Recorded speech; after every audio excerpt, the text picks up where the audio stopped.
Okay, this is a Mercedes 2013 gl450 steering wheel assembly, and this is pretty cool in here.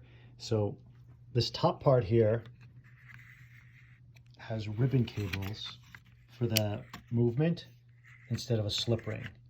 You can see the ribbon cables. Ribbon cable assembly comes out here and it coils up in here.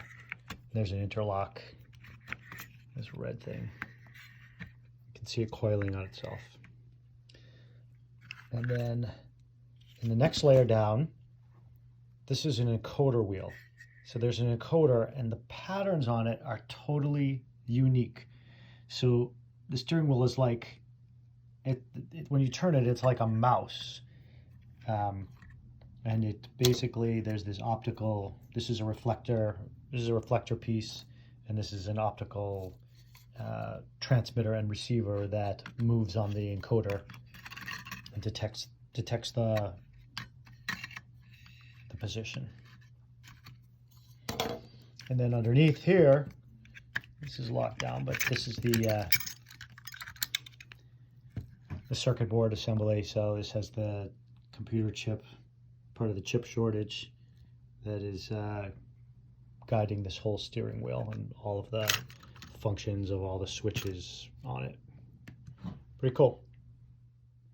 Okay, continuing on with this Mercedes steering assembly, a couple more things to show.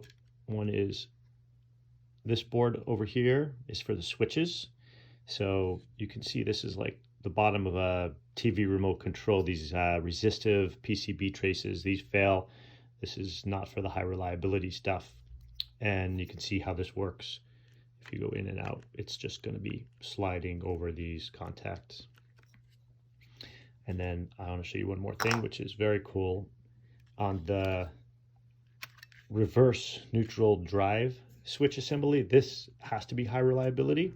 So what they did here is this piece comes out and there's this board over here, and under here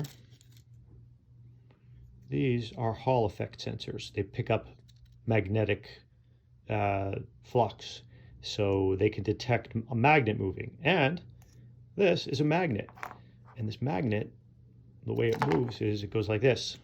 So when you want to go into reverse or drive, you move this, and you can see the magnet moving. And then there's a button here for park, but that's just a regular button. And so the way this works is on this magnet, there are different ridges. I don't know if you can see this, but as I move the screwdriver, it kind of jerks along.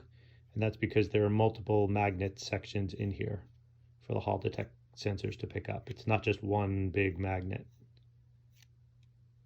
So yeah, so that magnet slides against this. Yeah, that's it.